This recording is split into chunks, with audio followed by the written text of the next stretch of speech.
സൗദിയിലെ റിയാദിൽ പുതിയ പാർക്കിംഗ് മാനേജ്മെന്റ് സംവിധാനം നടപ്പിലാക്കുന്നു. റെസിഡൻഷ്യൽ ഏരിയകളിലെ പാർക്കിംഗ് നിയന്ത്രിക്കുന്നതാണ് പുതിയ രീതി. പാർക്കിംഗ് ആപ്പ് വഴി താമസക്കാർക്കും സന്ദർശകർക്കും ഫീസ് കൂടാതെ ഡിജിറ്റൽ പെർമിറ്റുകൾ അനുവദിക്കുന്ന പുതിയ രീതിക്ക് നാളെ മുതൽ തുടക്കമാകും. നഗരത്തിലെ തിരക്ക് കുറയ്ക്കുന്നതിനും പ്രധാന റോഡുകളിൽ നിന്നുള്ള വാഹനങ്ങൾ റെസിഡൻഷ്യൽ ഏരിയകളിലേക്ക് ഒഴുകുന്നത് തടയുന്നതിനും ലക്ഷ്യമിട്ടുള്ള പുതിയ പാർക്കിംഗ് മാനേജ്മെന്റ് സംവിധാനത്തിന് നാളെ മുതൽ റിയാദിൽ തുടക്കമാകും. റിയാദ് മുനിസിപ്പാലിറ്റിക്ക് കീഴിൽ റൊമാത്ത് അൽ റിയാദ് ഡെവലപ്മെന്റ് കമ്പനിയും STCയും ചേർന്നാണ് പദ്ധതി നടപ്പിലാക്കുന്നത്. റെസിഡൻഷ്യൽ ഏരിയകളിലെ പാർക്കിംഗ് നിയന്ത്രിക്കുന്നതിന്റെ ഭാഗമായി റിയാദ് പാർക്കിംഗ് ആപ്പ് വഴി താമസക്കാർക്കും സന്ദർശകർക്കും ഫീസ് കൂടാതെ ഡിജിറ്റൽ പെർമിറ്റുകൾ അനുവദിക്കും.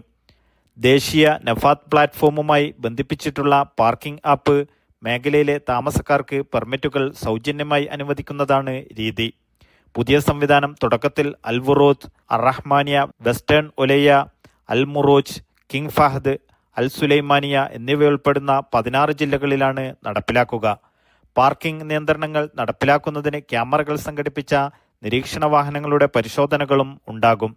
തലസ്ഥാനത്ത് ഉടനീളമുള്ള 1,40,000-ലധികം വരുന്ന പണമടക്കാത്ത റെസിഡൻഷ്യൽ സ്പേസുകളും 24,000 പണമടച്ചുള്ള വാണിജ്യ സ്പേസുകളും നിയന്ത്രിക്കുക എന്നതാണ് പദ്ധതിയുടെ പ്രധാന ലക്ഷ്യം.